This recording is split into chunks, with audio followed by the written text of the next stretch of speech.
Ways and Means Committee will come back to order. We have a number of amendments to address. Representative Khan, I believe the A3 and A12 are your amendments? Yes. I believe I find them. Right there, yep. It's my understanding that A14 and 15 will not be offered tonight. There's one here. Representative Khan. Well, Madam Chair, I'd like to move the A3 amendment. And I see that it's drafted to the original bill, so we may need some help with staff as far as where it should actually go in the D3 amendment. It is a little hard to work with these moving targets, but I figure staff. And Representative Khan, if you might, it looks like your A12 is actually drafted to the DE3 amendment, so can we take that first to allow time for Ms. Novak to get the proper language to amend the A3 amendment so it's drafted to the DE3? Okay. Representative Khan moves the A12 amendment. Let me point out the importance of this amendment at this time. This month is being called Financial Literacy Month, and so I would think one of the places that ought to most be amenable to being financially literate ought to be the state legislature.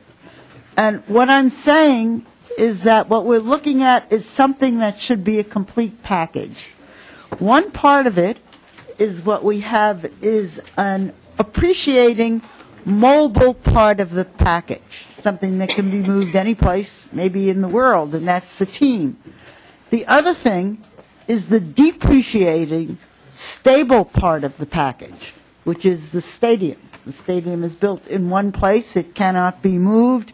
It can, and all it does is depreciate over time.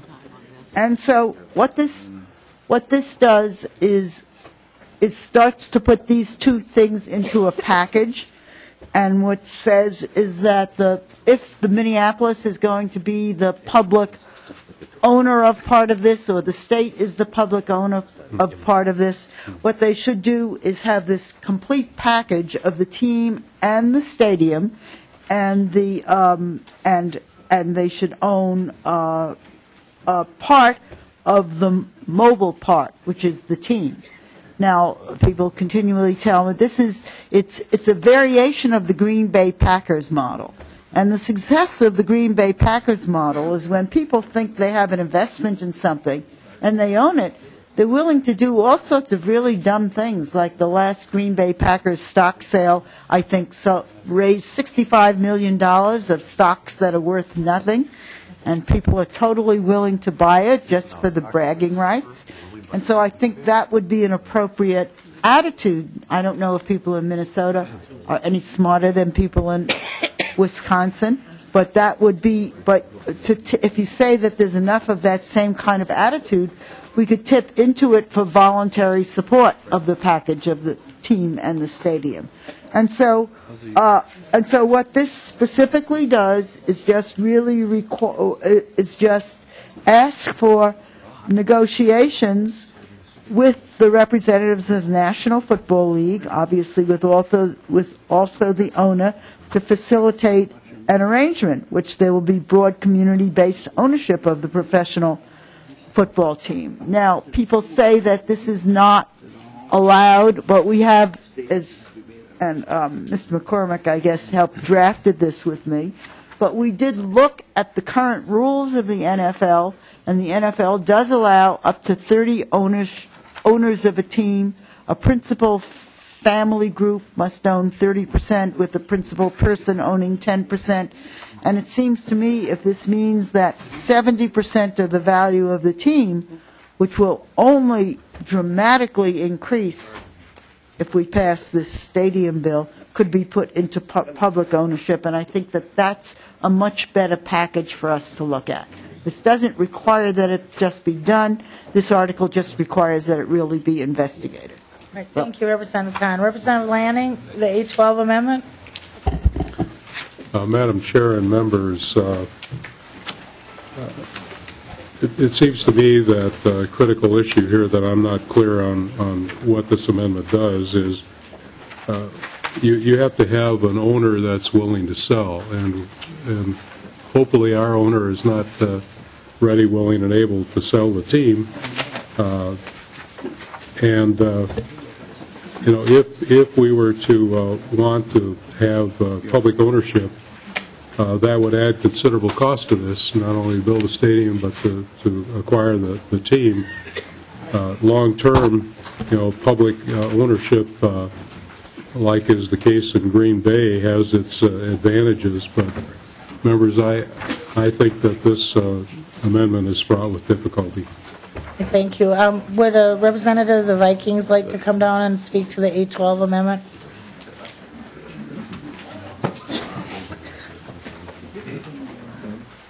We'd hate for you to get off the hook tonight. Welcome to the committee, Mr. Bagley. If you'll state your name for the record, please. Thank you, Madam Chair. Members, Lester Bagley, Vice President of Public Affairs and Stadium Development for the Minnesota Vikings. Just real briefly, members, the public ownership is not allowed under current NFL bylaws. We've had this discussion with league officials and leadership, and they are also opposed to the amendment. So that's about what I can say to that. All right. Thank you. Representative Khan. Madam Chair, Mr. Bagley, current league rules do not allow up to 30 owners of any team. Mr. Bagley. Current bylaws of the NFL do not allow, their bylaws require one principal owner to own 30% of the team. Is that the question? No, that's... Representative Khan.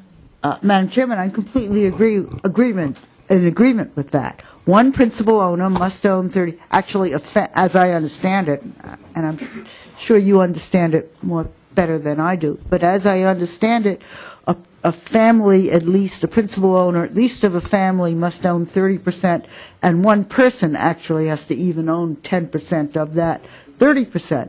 But that puts 70% of it in play for some other kind of ownership. And my suggestion is that that would be a far better investment for the state of Minnesota, the city of Minneapolis, anyone who's looking to make an investment, because it is a far better part, and in other words, the things would come together as a package, and that's a far more valuable part of the package.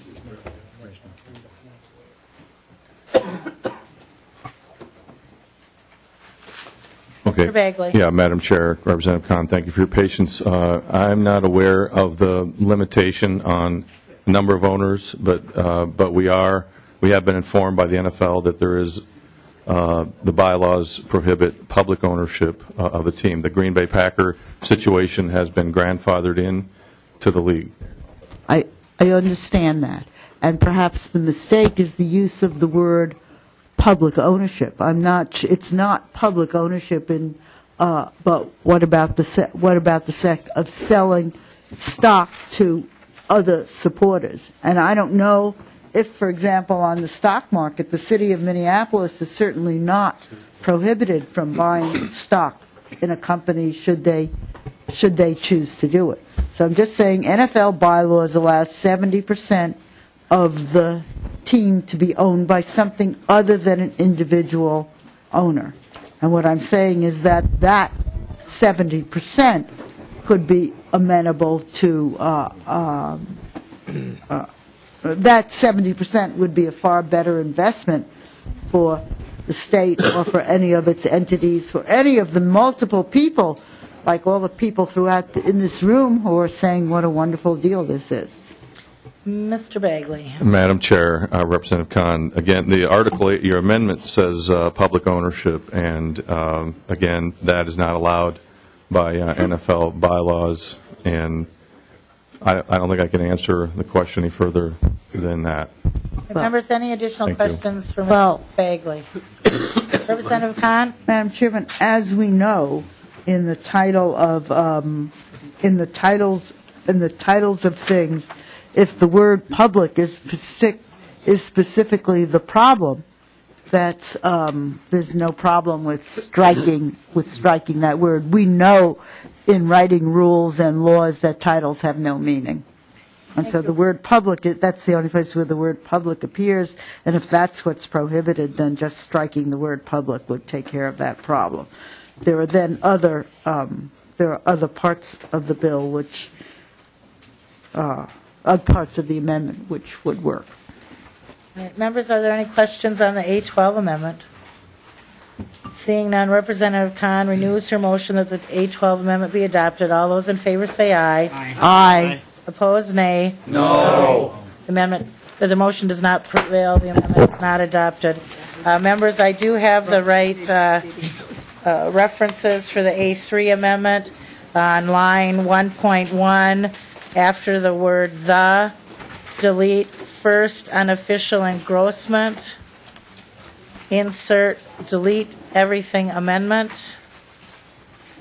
Line 1.3, delete 37, insert 83, delete 29, insert 31, line 4, delete 2, insert 8. So it would say, moves to amend Senate File 1856, the delete everything amendment as follows, page 83, after line 31, insert Article 8. Representative Khan moves the A3 amendment as amended. Well, Madam Chairman and members, we're obviously moving on the verge of moving to sports betting in the state, and that's by going to the sports book tip boards, in looking at the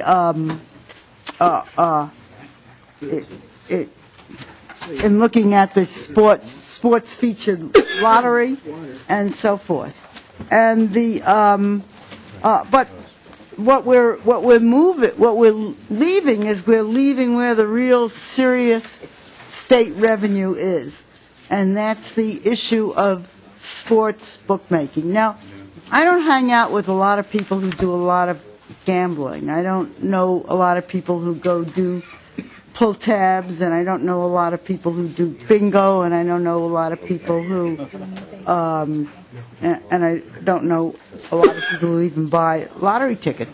But every time there's a big event, all kinds of people around me are talking about bets that they're placing on whatever the big event is.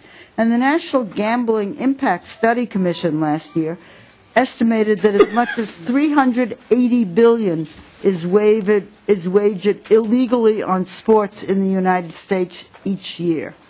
There are only a couple of states where you can do this in various forms. Las Vegas is obviously Nevada is obviously the biggest state. The only state that operates lottery games is Oregon, which was also grandfathered in when the federal government banned any other state from getting into charitable gambling. But the amount that we have is gross sales of about $14 million a year on just lottery games at all. But estimates, of course, estimates of the total volumes of sports bookmaking are notably unreliable. But one estimate reported by the Minnesota Lottery is that $2 billion annually is bet illegally in Minnesota. And if this number is accurate, the volume,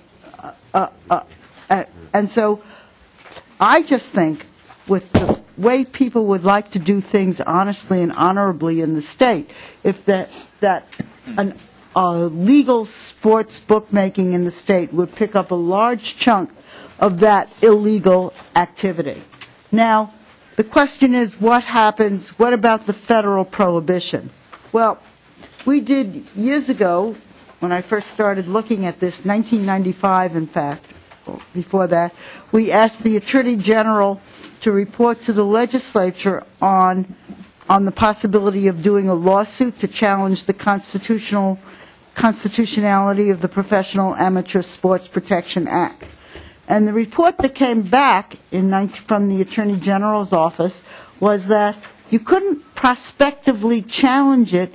You really had to do it and then have somebody try and stop you, and then you would fight that. So you'd have to fight the lawsuit initiated by someone else. Well, what's happened now, and I heard this in the preliminary testimony on the bill, what happens now is that we don't have to start it at all. The state of New Jersey, which has this very charismatic, supposedly very smart Republican governor, and then followed up by a Democratic legislature, so it's obviously a bipartisan approach, has taken on this challenge of the federal government in this issue. So all we have to do is follow New Jersey. And, again, this article added doesn't displace anything, but what it does is it takes all these unlikely backups and puts in what is actually really a real backup, and we don't have to do anything to advance it because New Jersey is already doing it. So this could put real money into it. It's money that we're losing illegally in the state right now, and it's money that could lawfully be ours if we just tried to, if we would just make it a legal activity and give people that choice. Thank you, Representative Khan. Members, any questions on the A3 amendment? Representative Lanning and/or Kriesel. Madam Chair and members, I think this is a very complex issue that would be very difficult to accept on the fly. And I would like to have an opportunity to talk to many people who would have some expert advice on this. It's not the kind of an amendment that I think we can accept on the fly. Well, Representative Khan. Madam Chairman, of course, I have put in the bill some time ago and has asked for a hearing and have never managed to get a hearing. So, so I didn't try and do it on the fly. My suggestion is that, again, I don't see how you think it does any harm to the bill. It merely becomes another backup one. If it doesn't work, it doesn't work. And and I would suggest that you should take it onto your bill. It really helps the bill financially, and then you can. One of the things you can figure out, which I didn't have time to figure out before this meeting was called, is to put some language in it that makes completely clear. The only language you put in was the Severability Act, but makes it completely. Let me point out this language is modeled completely after the New Jersey bill. So I'm not drawing new and fixed by our able staff to fit in with our constitutional restrictions on gambling and so forth. So I think you could certainly accept this, and you could then try and then put in some language that it will clearly follow what's happening with the federal authorization. But I think anyone who doesn't believe that this is where the serious missing money for the state is, is just hasn't really paid any attention to the gambling issue. I don't believe there are these hordes of additional people who want to do electronic pull tabs rather than paper pull tabs. And if there are, one of the things is that is one. Every bit of data tells us that that's one of the most regressive taxes, gambling taxes that we have. That most of the people who are participating in the pull tabs kind of gambling are at the absolute lower levels of the economic stats. Not all of them, but we're talking about large, and it is definitely believed that sports bookmaking covers the whole spectrum of economic things. So it's a much fairer economic tax. I've always said that all gambling is actually a regressive tax on stupidity, but this form of gambling at least becomes a more progressive tax on stupidity. Representative Kriesel. Thank you, Madam Chair. I think besides the fact that this is clearly, sports betting, this would prevent us from being able to build the stadium with that money. If you want to kill the bill, if you want to kill what would be the stadium bill, then this would be the way to do it. We need to just get real here and look at what is something we can pass, what is something we can get enough votes for. And by putting on stuff that is going to gain more opposition, it's just surely going to kill this bill. And so, I think that's why, if we do want to get the Viking Stadium bill to the House floor for its vote, which is what they deserve and what the people of Minnesota deserve, this is going to prevent that from happening. I don't understand why. Sorry, Madam Chairman. I don't understand why. If this becomes a third or fourth backup, if you don't have to wait before you go ahead and doing it, this is just available as funding, and it's just available with this, the state of New Jersey is preceding us in trying to assure the legality of this. I don't understand how it interferes with the bill. I didn't delete anything. I didn't take any of your other funding sources away. I just say that there's a lot of doubt as to whether those funding sources are adequate. This is what I believe is a clearly adequate source. If it isn't, since another state is preceding us, we don't have to, and if it isn't accepted, if it doesn't turn out whatever process New Jersey is using, that it doesn't work, your rest of your bill is still intact. This is just a backup in case you don't have enough money in it. And if what I think happens is that this process is accepted and this brings in much more money, then we can go back in the future and get and reauthorize how the money goes for some of those other things, or reauthorize how the money goes for this. But if people think that we need a stadium bill and we need a source of funding that's not going to harm other people for that stadium bill, this does a much better job of it than any of the other things in the bill without displacing the other things in the bill. All right, thank you, Representative Khan. Seeing no other questions, Representative Khan renews her motion that the A3 amendment as amended be recommended to pass. All those in favor say aye. Aye.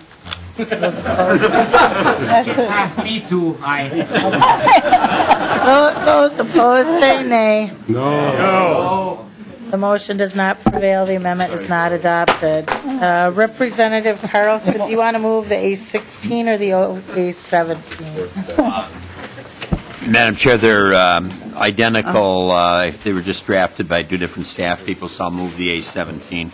All right, Representative Carlson moves the A17 amendment.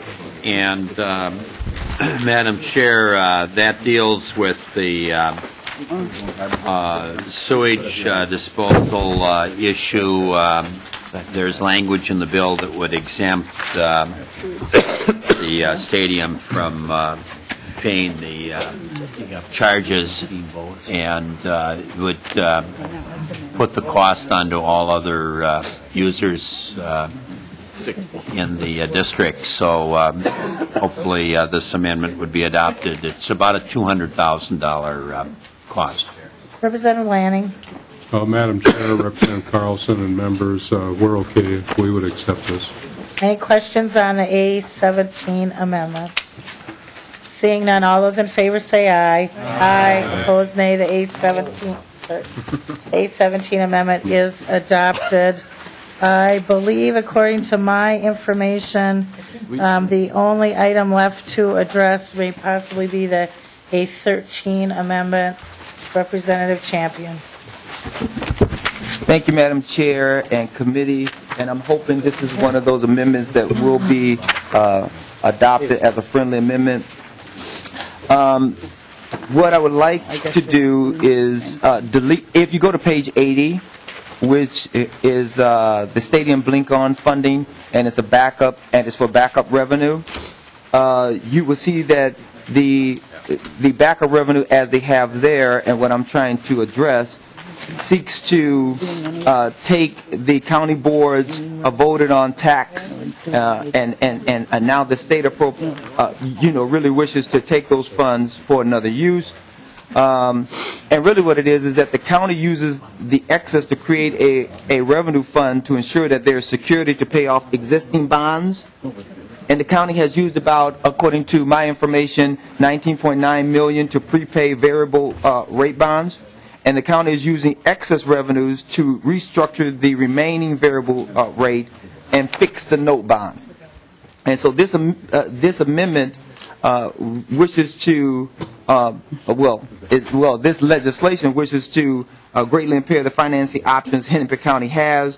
And so this would mean that Hennepin County taxpayers will have to pay more, because when you aggregate and look at Hennepin County along with the city, they would pay more. So what I'm asking is for this particular portion of the bill be removed so that we can make sure that any backup plan is another plan outside of being on the backs of Hennepin County and the city of Minneapolis's backs. So that's what I'm asking for, Madam Chair. That was very short. Thank you so much. Thank you. Representative Hornstein. Thanks, Madam Chair, and I just would urge support of the Champion Amendment and let the committee know that we actually did approve this in GovOps last Monday night. I mean, I still oppose the broader bill, but this is a good amendment for local control of Hennepin County taxpayers. Representative Carlson. Yeah, Madam Chair, I guess there's two speakers that have said basically what I was planning to say. I would just point out that we just received a letter from the Board of Commissioners signed by the Chair, Mike Opat, endorsing what we're attempting to do here.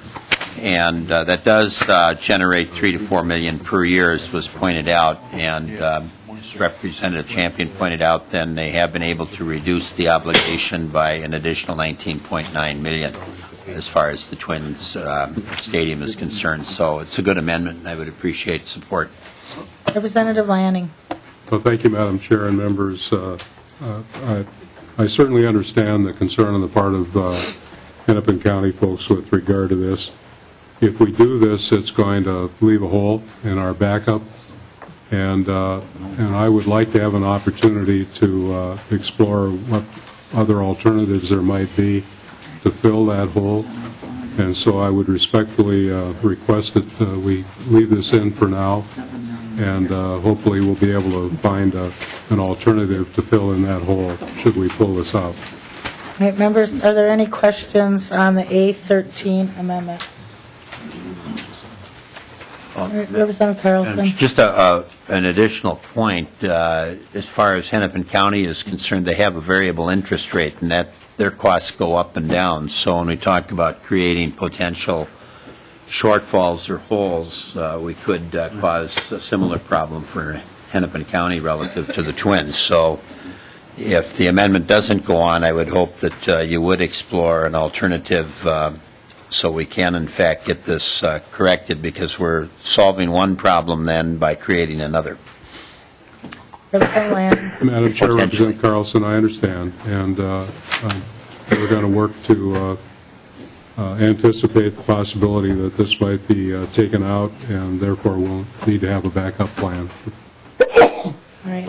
And if there are no additional questions or comments, Representative Champion renews his motion that the A13 amendment be adopted. All those in favor say aye. Aye. Those opposed, nay. No. The amendment does not prevail, or the motion does not prevail. The amendment is not adopted. Mr. McCormick, we have an email from you from earlier in the day about the need for an oral amendment to the DE3 amendment on page 29, delete lines 5 and 6. We're wondering if that's still necessary. What? Madam Chair. Mr. McCormick. Madam Chair, members, in talking through this with the tax staff, I think the amendment that you don't have to adopt it right now, it could be adopted later, but the amendment that they would support would be page 29, line 6, and we would just delete the phrase subdivisions 43 and 44. and that would make it a better cross-reference. You could do that now, and it doesn't have a substantive impact. All right, members, in order to have a better cross-reference, I would move the oral amendment, page 29, line 6, delete everything after the comma. Is that correct? Including the comma. But leave the semicolon. So let's try this again, members. On page 29, line 6, delete the comma, subdivisions 43 and 44. Any questions? Seeing none, all those in favor say aye. Aye. Opposed, nay. Motion prevails. The oral amendment is adopted. Representative Rukavina. Madam Chair, I have a little amendment that you passed out, and I appreciate it. And, Representative Kriesel, on the range, the Finns say somebody got Sisu, that they got a lot of guts, I guess, and so I commend you for it. But I do have to correct you on something you said a little earlier, that when you were being asked about the funding source, that no one wants to raise taxes.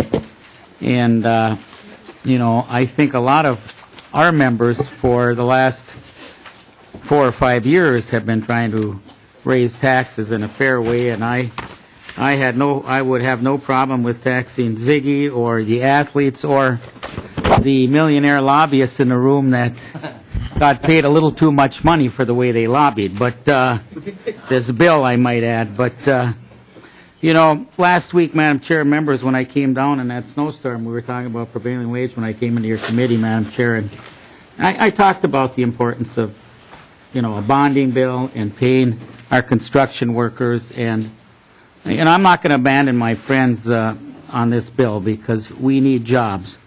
But it does bother me that up in my area, we have over $1 billion of private sector money just to either increase taconite production or build a couple of different new taconite plants at some of the smaller operations up there, and we can't seem to move forward.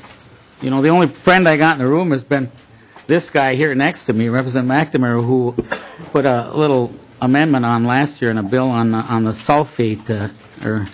sulfate issue here that we've come across in this state. So no one can deny the fact that like throwing a rock in a pool, the ripple effect of the stadium is felt first in Minneapolis and then in Hennepin County and across the Twin Cities area. So as a feel-good thing for my constituents, I'm offering this amendment. And Madam Chair, I guess I'd have to fix my amendment up that on line 20.35 on page 20, after the word B, insert built with American-made steel that's made from Minnesota iron ore. And I don't think that's too much to ask. We produce about 90% of the ore in this country, and I think the only thing we can claim that we produce more of is maybe spam for the United States of America. I think we produce 100% of the spam.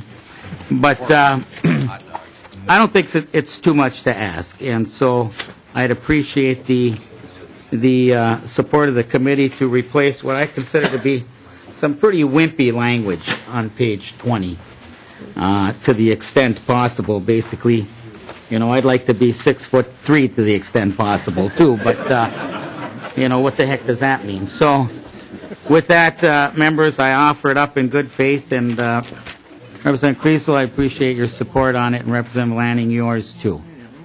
Representative Rukavina, can you fill in the blanks again so people can actually...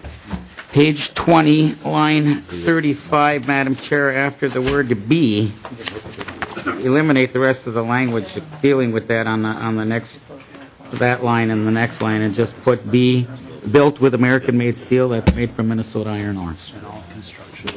I'm just not sure. So, Representative Rukavina, you're abandoning the 508 amendment and going right to the bill with an oral amendment. Right, Madam Chair, because I didn't know what was going to come up tonight. I mean, I had a guess it was going to be probably close to Representative Lanning's bill, so I just drafted this blank amendment a couple of days ago, and you were kind enough to let me offer it. But I think, Representative Rukavina, I'm really sorry to hear that you think that you only have one friend in this room, because I think that's the... aside from you, I meant aside from you, Madam Chair. Yeah, I thought it might be just a little too far. But- Excuse me for that slight oversight. I'm just wondering how many votes he wants when he's just selecting certain people. to his I know. friends. I know. Madam Chair, I felt slighted, too. Okay, so now that you've got us at the right place, I was working off your written amendment. So page 20, line 35, after the word "be," insert. So you want to delete everything on that line? And the next, Madam Chair. Okay. And just add then, built with American-made steel that's made from Minnesota iron ore. Built with American-made steel that is made from Minnesota iron ore. Representative Lanning. Well, Madam Chair, I would hope that Minnesota products would be used as much as possible in this facility, and I'm willing to accept this amendment. I got three friends in a room now. Even more friends than you got. Everybody's a friend when you need votes.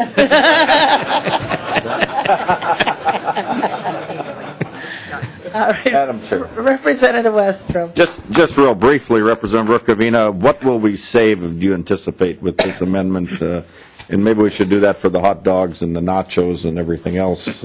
Representative No need to answer if you don't. Madam Chair, Representative Westrom, if you want to put Hormel hot dogs and Greenbelt Premium, I'm with you all the way, buddy. And the sod from up the road where I go by Hinckley or wherever it is, because I think we should. These are appropriation bonds, and, you know, my math shows that the state's putting in over half of this money, and we should all fight for our district. You know, members say, well, how are you going to know if the steel was made from Minnesota ore? You know, members, that question was never asked during World War II when we pumped out 1 billion tons of ore in 4 years out of the 3 billion we've mined in 130 years. Nobody asked that question when a load of ore went down to the steel mills in Chicago and an aircraft carrier was going out about a month later. Nobody asked those questions. So I think it's, you know, doable, and we should use American-made steel, and we should try to see that it's made with the products right here in this state, because it's the taxpayers who are paying for the majority of this stadium. Representative Cotwell. Madam Chair, I was just going to bring up that point. I'm going to support the amendment, and I agree with Representative Rukavina. I think to the extent possible, Minnesota products should be all throughout this new facility if and when it gets built. But I do know a little bit about the making of steel, and I know it's made from taconite from multiple sources, and I'm just not sure who's going to guarantee that the steel we're using in the stadium is in fact from Minnesota. But I appreciate the effort, Tom. I really do. Members, Representative Lanning supports the Rukavina oral amendment on page 20, line 35. After the comma, delete to the greatest extent, delete line 36, and insert built with American-made steel that is made from Minnesota iron ore. All those in favor say aye. Aye. Opposed, nay. The motion prevails. The oral amendment is adopted. I'm not aware of any additional amendments. Does anybody have any additional amendments? All right. Is there any additional discussion? All right. Representative Lawful. Thank you, Madam Chair. Just very briefly, I want to thank Representative Lanning, Representative Kriesel, specifically Representative Lanning, for all the work you've done on this bill, not just today or the last week and the last couple of months. You've had to carry a really big burden. In my opinion, you've had to carry a greater burden than you should have to in a bill like this. And I just want to, first of all, say thank you for really shouldering that and moving this bill forward through the process, regardless of how it's completed. And, you know, I'll talk about that. Just some suggestions on the bill that I just want to point out to members. As Representative Abler was absolutely correct, when the Twin Stadium passed, there actually was a cap on the public contribution. That was part of the legislation. At least that's how I remember it. And as this project moves forward, as we're trying to get make sure we have the coalition necessary to pass this bill, I would hope that that'd be something we take a look at. In addition, there's an amendment that was not offered tonight with regards to the issue of naming rights and those revenues. I think, again, as part of getting a bill to the through this process and making it become law, I think that's something that the advocates should be looking for. And then third and finally is with regards to the operating expenses. I didn't ask this in committee tonight, but in reading the legislation, I guess I need to talk with the advocates and understand that. Representative Lanning, I do have a question. I just want to make sure on the section of on the bill, page 9, line 14. Looks like we are giving the Stadium Authority the ability of condemnation powers through Chapter 117. And I just was wondering if either you or one of the if the advocates could just elaborate a little bit on that for members of the committee. I mean, Chapter 117 is it's a pretty big section of big chapter of law. So, if we could just have someone talk about that very briefly. Madam Chair, Representative Garofalo, I'm wondering if Mr. Mondale would speak to that, since this was language that was negotiated with the City of Minneapolis, and Mr. Mondale is the state's negotiator. Chair Mondale, state your name for the record. Ted Mondale, Chair of the Metropolitan Sports Facilities Commission. In the project that we have going forward, there'd be a number of parcels of property that would be purchased for the entire plaza and other things. So this would allow the authority to purchase those properties and have the same rights as another local government. And Madam Chair, Mr. Mondale, just to be clear, when opponents of this bill say that it gives the authority the ability of eminent domain, is that a correct statement or is it incorrect? Madam Chair, Representative, no more than any other local government has, and as I know it to be, it's been greatly curtailed in recent years. So, yes, there's the authority, but the conditions upon which you could do eminent domain as a local government is extremely limited. And Madam Chair. Representative Garofalo. Thank you. And then Representative Lanning, I just want to reinforce again, thank you for all your work on this. And you get stuck sitting next to Kriesel for a couple hours. It's a pretty tough job, I understand. Thank you very much. Representative Hackbarth. Oh, thank you, Madam Chair. Well, I just want members to realize, and it's been a while since we talked about it, but make it crystal clear here that if this revenue source does not work, something that is unknown whether it works or not, that the state taxpayer is on the hook. Just so we know, and that's very, very clear. Now, this almost seems to be kind of a, let's hide this in this bill and let's not talk about it and let's not bring that up. That the taxpayer is going to pay for this stadium if this new revenue source doesn't work. I just want to make it very crystal clear of what you're voting for or against in this bill. I would recommend no vote because the taxpayers will be on the hook when this does not work. Thank you. Representative Hornstein. Well, thank you, Madam Chair. And I want to thank Representative Hackbarth for, I think, exposing, some of the fallacies of the funding source, the state funding source, the gambling.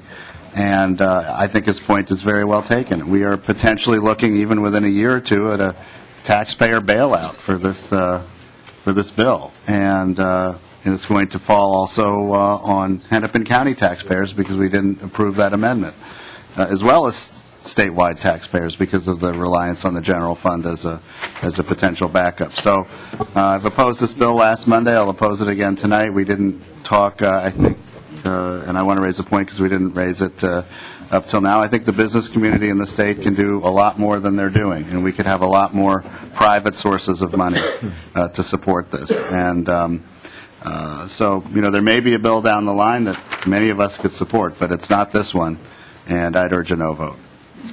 All right. Representative Khan. Yes, Madam Chairman, I would also urge a no vote. And one of the other principles behind this, and I kind of disagree with both Representative Hackbarth and Representative Hornstein, is that one of the unfairnesses of this whole situation is that we're told that the Vikings are a statewide resource, but yet the cost of it falls overwhelmingly on the city of Minneapolis and the county of Hennepin, and I just think that that's manifestly unfair. If it's a statewide resource, then the state should pay for it. The state taxpayers should should pay for it. The state business community and the other sources of private funds should pay for it. So I think you shouldn't have it both ways. Say it's a state resource, which is why it's good for all of us to do for it, and then say, well, it's a state resource, but just Minneapolis and Hennepin County will bear the special burden. All right, we're seeing Representative Lanning. Thank you, Madam Chair. And to Representative Kahn's point, the electronic pull tab bingo revenue is going to come from people all over Minnesota, not just Minneapolis. And so to say that it's only Minneapolis revenue here that is going to this, I don't think is accurate.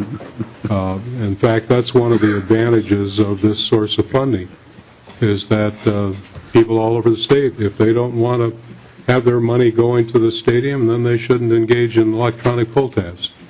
And if they do, they're going to know that that's going to be a funding source here. Plus, they also know that 85% of the revenue is going to be paid back to people who are doing the gaming. And so just wanted to point that out. All right, thank you. Seeing no other comments, I renew my motion that Senate File 1856 as amended be moved without recommendation to the General Register. All those in favor say aye. Aye. Those opposed, nay. No.